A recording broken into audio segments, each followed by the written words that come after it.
ये कौन है? तो बच्चा आंसर करता है ये कौन है? तो उसको हम समझाते हैं ये मम्मा है। मम्मा क्या कर रही है? मम्मा खाना बना रही है।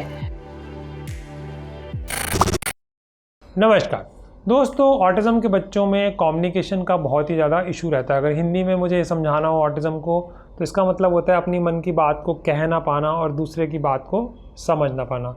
इसके अलावा और भी कई लक्षण होते हैं, जैसे हाथों को हिलाना जिसको फ्लैपिंग हैंड्स बोलते हैं, घूमना, आई टू आई कांटेक्ट ना बनाना, अपनी बातों पेन को महसूस ना कर पाना या कई बार कुछ चीज़ों पे बहुत ही ज़्यादा ध्यान देना। इसमें एक और ख़ास लक्षण होता है जिसको बोलते हैं इकोलेलिया। इको का मतलब होता है रिपीट करना। जैसे आप किसी बहुत से बड़े आप फोर्ट वगैरह में जाएंगे, ताली बजाएंगे तो जो आप आवाज़ करते हैं वो आवाज़ वापस आती है। तो लेलिया का मतलब होता है लैंग्वेज, इको का मतलब होता है रिपीटेशन। तो जो आपने कहा बच्चे ने भी वही कहा।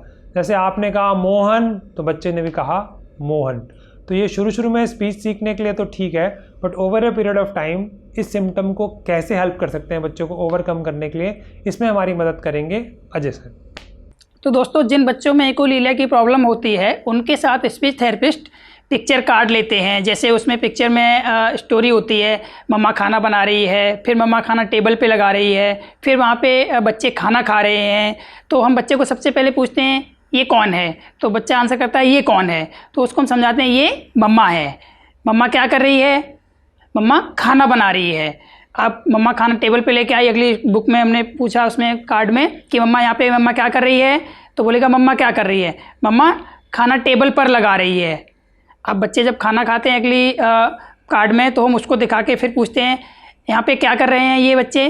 तो वो बोलता है यहाँ पे क्या कर रहे हैं? नहीं, बच्चे खाना खा रहे हैं, बच्चे खाना खा रहे हैं। जैसे ही आपने फ़ोन है आपके पास, आपने कहा ये क्या है? तो बच्चा बोलेगा ये क्या है? नहीं, ये फ़ोन है। ये किसका फ़ोन है? ये फ़ोन है। किसका फ़ोन है? तो वो भी बोल देगा ये किसका फ़ोन है? ये सर का फ़ोन है।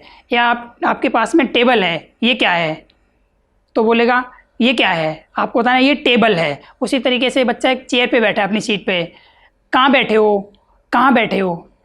तो आप प्रॉपर उसके साथ में आप चेयर पर बैठे हो, प्रतीक चेयर पर बैठा है। प्रॉपर उसको बोल के प्रतीक कहाँ बैठा है? प्रतीक चेयर पर बैठा है। सर कहाँ बैठे हैं?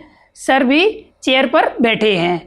फ़ैन कहाँ है? तो बोलेगा फ़ैन कहाँ है? फ़ैन ऊपर है। तो प्रॉपर जो चीज़ हम बच्चे को जो विजुअली दिखेगी वही हम क्वेश्चनिंग करेंगे और वही चीज़ उसके साथ में हो रही होगी। तो दोस्तों, इस तरीके से हम इकोलेलिया वाले बच्चों के साथ काम करते हैं और घर के लिए भी उनके पापा मम्मी को काम देते हैं कि आप भी इस तरीके से बच्चों के साथ काम करें। ये करने से काफ़ी हद तक बच्चों की इकोलेलिया ठीक हो जाती है। तो इस वीडियो में हमने देखा कि स्पीच थेरेपिस्ट एक बच्चे के साथ कैसे काम करता है जिसे इकोलेलिया की समस्या होती है, मतलब बातों को रिपीट करना। आज के लिए इतना ही। मेरी तरफ से और अजय सर की तरफ से धन्यवाद।